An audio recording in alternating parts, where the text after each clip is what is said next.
Picture this: an ancient battlefield somewhere in China. The wind whirls dust across the plain.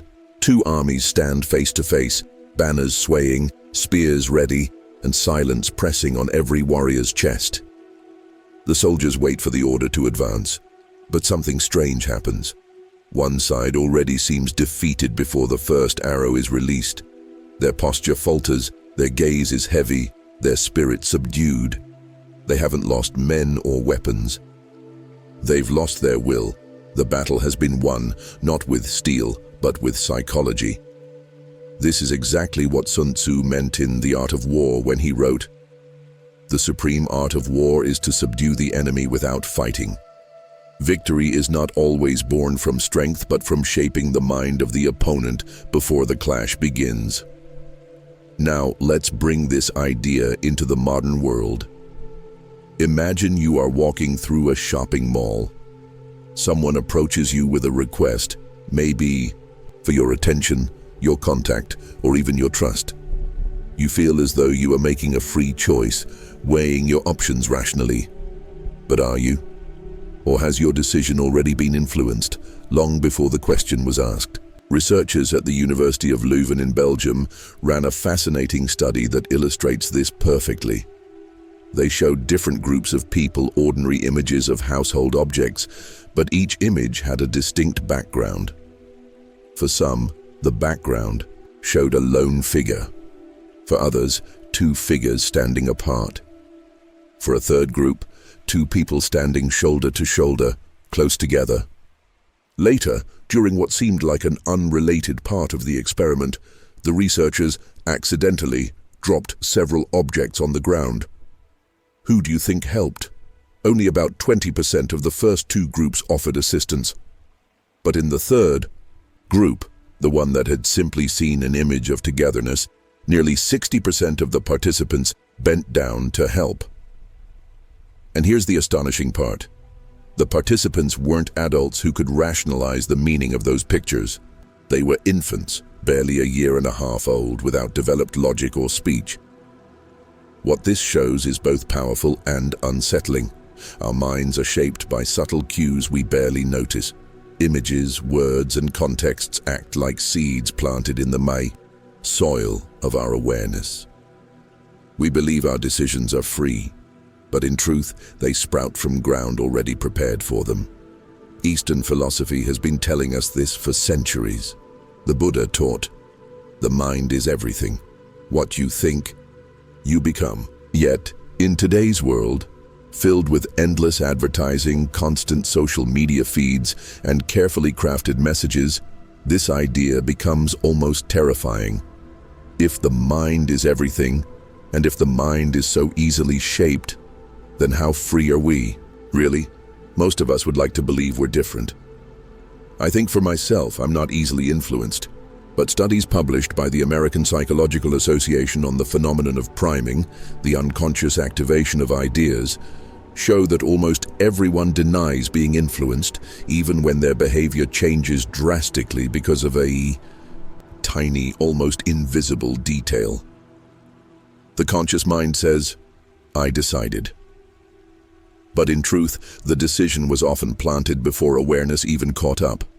That is the heart of the problem we face. The real question isn't if we're influenced, it's how much we're influenced without knowing. Do we truly choose our purchases, our relationships, our political beliefs, our moments of trust or doubt? Or are we leaves in the wind, carried by invisible currents long before we believe we've chosen a path? The ancient warriors and monks understood this well. A fighter who stepped onto the battlefield filled with fear was already defeated. A monk who meditated surrounded by symbols of peace carried serenity within him. The environment and preparation always came before the action. The mental ground was cultivated before the seed of choice was planted. And that is the central theme of this journey. 6 invisible techniques of psychological manipulation that feel almost illegal in their power. They don't require sorcery or hypnosis, only a deep understanding of human nature an understanding that philosophers and warriors of the East already possessed centuries ago. But here lies the crossroad. These techniques can be used to inspire, to teach, to unite, or they can be used to deceive, to exploit, to control. Just like the samurai sword, they are tools of precision and beauty, yet capable of great destruction if guided by the wrong intent. In the next chapter, you will discover these 6 invisible blades, hidden forces that shape behavior without awareness. We'll explore how philosophers, monks, and ancient generals applied them long before modern psychology gave them names. And more importantly, we'll reflect on how to defend ourselves from them and how to wield them responsibly in our own lives. But before we continue, let me make a brief invitation. If you've reached this point, you probably value this kind of deep content that weaves together philosophy, science, and timeless stories. Creating this material requires research, study, and dedication. If you'd like to support this channel and ensure that I can keep producing videos like this, consider becoming a channel member.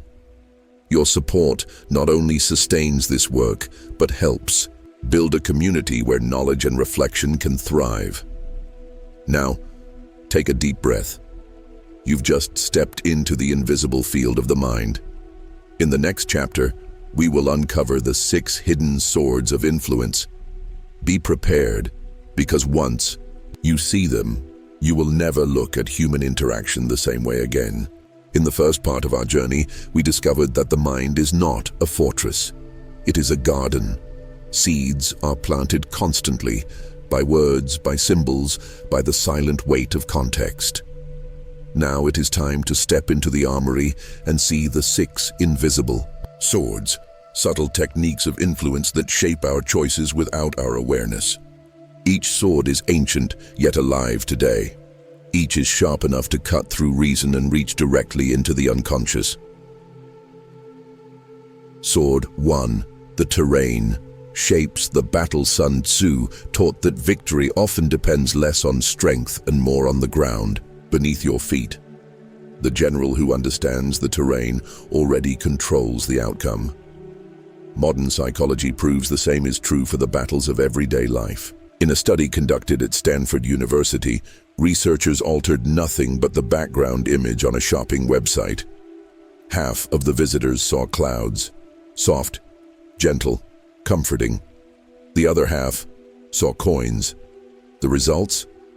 Those who saw clouds gravitated toward furniture described as comfortable. Those who saw coins searched for the cheapest deals. The background image, unnoticed by the conscious mind, had quietly shifted priorities. This is the first sword. Prepare the environment. The room, the music, the colors, even the scent in the air, all of these plant suggestions before words are spoken. Whoever shapes the terrain of the mind shapes the battle. Sword 2. The power of unity. In the code of the samurai, the Bushido, the warrior did not fight for himself alone. He belonged to a clan, a lineage, a family. His identity was inseparable from the group. To betray the clan was to betray the self. Psychologist Henri Tajfel discovered something similar in the 20th century. His experiments showed that people form bonds of loyalty even in groups created by meaningless criteria, like a preference for paintings or random colors. Once the sense of we is established, cooperation blossoms. This is why a leader who says, "What I recommend to you is what I would recommend to my own family," opens a door to trust. The speaker ceases to be a stranger. They step inside the circle of unity. This is the second sword. Awaken the sense of we. A person will say yes far more often to those they feel are inside their circle than to those left outside. Sword 3. The illusion of comparison. The Taoist sage Zhuangzi once wrote, "The great and the small are not fixed, they exist only in relation. Nothing is expensive or cheap, large or small, without something else to compare it to." This is why marketers often anchor prices with higher numbers first. If a seller jokingly mentions, "Of course I can't charge $1 million for this," and then reveals the real price, say 75,000, that number suddenly feels modest. The mind has latched onto the anchor of 1 million, and everything after it is judged relative to that. This is the third sword. Control the frame of reference. By choosing what comes first, you decide how everything after it will be judged. Comparison is not neutral. It is a battlefield of perception. Sword 4. The evoked identity. Zen masters often ask a simple question: who are you now? It is not a riddle, it is an activation. When we see ourselves as something, we begin to act in alignment with that vision. Social experiments confirm this. When researchers asked people, "Do you see yourself as adventurous?" most said yes. When offered a chance to try a new, unfamiliar drink immediately afterward, those same people were far more likely to accept. Why? Because once someone identifies themselves as adventurous, they naturally act to maintain consistency with that self-image. This is the fourth sword. Evoke identity. By guiding someone to see themselves as fair, brave, generous, or curious, you subtly prepare them to behave that way. Whoever defines the self defines the action. Sword 5. Words as blades. Confucius warned, "If words are not correct, what is said will not be achieved." He understood that language is more than communication. It is reality shaping. Modern linguistics echoes this. A subtle shift in wording creates massive differences. When you ask someone for their opinion, you place them at a distance. Opinion feels external, as if they are standing outside, ready to criticize. But when you ask for advice, you invite them inside, alongside you. Advice implies collaboration, closeness, unity. This is the fifth sword. Wield words with precision. A single term can repel or unite, discourage or inspire. Words are not mere labels, they are blades that cut paths in the mind. Sword 6. The mirror of example. The Hagakure, the samurai code, declares, people follow not the sword, but the spirit of the warrior. Example is contagious. Research supports this. People exposed to an image of a runner crossing a finish line worked harder and produced more. Those who saw Auguste Rodin's sculpture The Thinker performed more accurately on logic tasks. Without realizing it, we mirror the symbols before us. This is the sixth sword. Hold up the right mirror. By placing before others the example of courage, of focus, of compassion, you awaken those qualities in them. Influence is less about command and more about reflection. The central conflict, here we stand, having seen the 6 invisible swords. They are powerful, subtle, and everywhere. But power is never neutral in human hands. The samurai could use his blade to defend the village or to terrorize it. The monk could use his words to liberate or to deceive. So too with these techniques. They can unite communities, foster trust, and encourage growth. Or they can be twisted into tools of exploitation, manipulation, and control. Lao Tzu wrote in the Tao Te Ching, "The best leader is one whose existence is barely known by the people. When his task is accomplished, the people will say, 'We did it ourselves.' The wisest influence is invisible, and it uplifts rather than enslaves." The real question is not whether these swords exist. They do. The question is, how will we wield them? In the next chapter, we will seek resolution. We will explore how to protect ourselves from these invisible cuts and how to carry these swords ethically with clarity and intention. Because in the end, the greatest battle is not to control others, but to master ourselves. A samurai kneels in a Zen garden. His sword rests quietly across his lap. The cherry blossoms drift around him, carried by the wind. He knows this blade can kill or protect, destroy or preserve. Its value is not in the steel, but in the hand that wields it. So it is with the 6 invisible swords of influence. They are sharp. They are powerful. They cut straight into the hidden soil of the human mind. But the true question is not whether they exist. It is whether we will wield them with honor or with deceit. The first discipline, self-protection. The Roman Emperor Marcus Aurelius once wrote in his Meditations, "Everything we hear is opinion, not fact. Everything we see is perspective, not truth." His words serve as a shield. When we remember them, we can pause and ask, is this fact or is it interpretation? Is this desire mine or was it planted in me? Eastern wisdom offers the same warning. Zen masters say, freedom is not to escape the current, but to realize there is a current. No human mind is untouched by influence. To believe otherwise is the greatest illusion of all. But awareness changes everything. When you recognize the current, you can choose whether to let it carry you or to swim against it. A practical step: delay. When faced with a request or a decision that feels urgent, do not answer immediately. Say, "Let me think about it."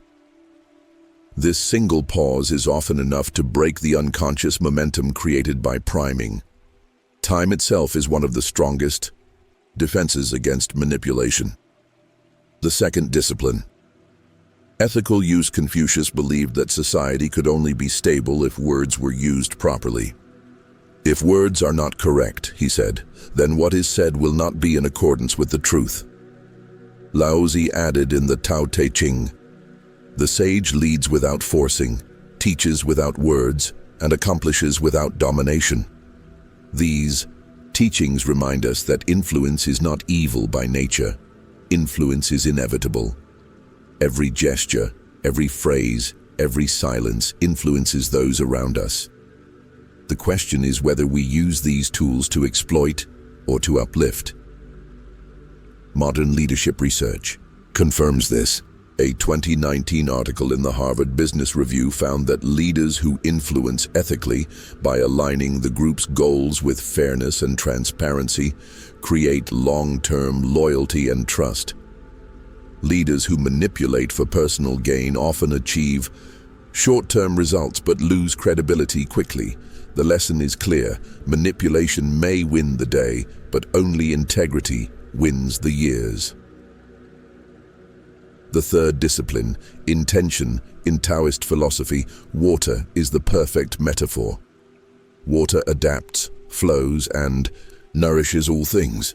Yet the same water, when unleashed without balance, becomes a flood that destroys. Influence is like water, neutral, flexible, ever-present. Its effect depends not on its nature, but on the intention guiding it. If the intention is selfish domination, these swords become shackles, binding others in invisible chains. If the intention is service, they become bridges, connecting people, inspiring growth, creating harmony. The ethical warrior understands that mastery is not about bending others to his will. It is about cultivating clarity, so that when he speaks, acts, or even remains silent, he does so with alignment and responsibility. The garden of the mind. As we reflect on these 6 swords, let us return to the metaphor of the garden. The mind is soil. Seeds are planted constantly by environments, by words, by images, by comparisons. Some seeds grow into weeds of fear and manipulation. Others grow into flowers of trust and cooperation. We cannot stop seeds from falling, but we can choose which ones to water. That choice is where freedom lies. The final reflection. We began on a battlefield where victory was decided before combat. We walked through markets and conversations where choices were shaped before awareness. We saw experiments, philosophies, and parables that revealed how deeply influence penetrates our daily lives. And now, we stand at the threshold of responsibility. The 6 swords are real. They will be used, whether by marketers, leaders, friends, or ourselves. The question that remains is simple, but profound. Will we use them to dominate or to serve? The samurai's greatest victory was not the death of an enemy. It was the discipline of the self. Sun Tzu called it winning without fighting. In truth, the highest form of victory is not over others, but over our own impulses, the temptation to manipulate, the rush to dominate, the blindness to our own chains. The ethical path is not easy, but it is the only path that leaves both the warrior and the world stronger. Invitation to awareness. So, the next time you notice a small request framed by a reminder of a past favor, or a price made to look small compared to a larger one, pause. Recognize the current. Ask yourself, do I want to be carried here, or is there another path? And when you find yourself in a position of influence, as a parent, a teacher, a leader, or simply a friend, remember the 6 swords resting silently at your side. Draw them with care. Use them not to wound, but to guide, not to enslave, but to liberate. Because in the end, the world does not remember the manipulator. It remembers the one who used his power with wisdom, restraint, and compassion. Closing words. This concludes our journey through the invisible field of the mind. If this exploration resonated with you, and if you believe that content like this, bridging philosophy, psychology, and timeless wisdom, should continue to exist, consider supporting this channel by becoming a member. Your support keeps these reflections alive and growing, and remember, the mind is always fertile soil. Seeds are always being planted. The question is never if they grow, but which ones you choose to cultivate.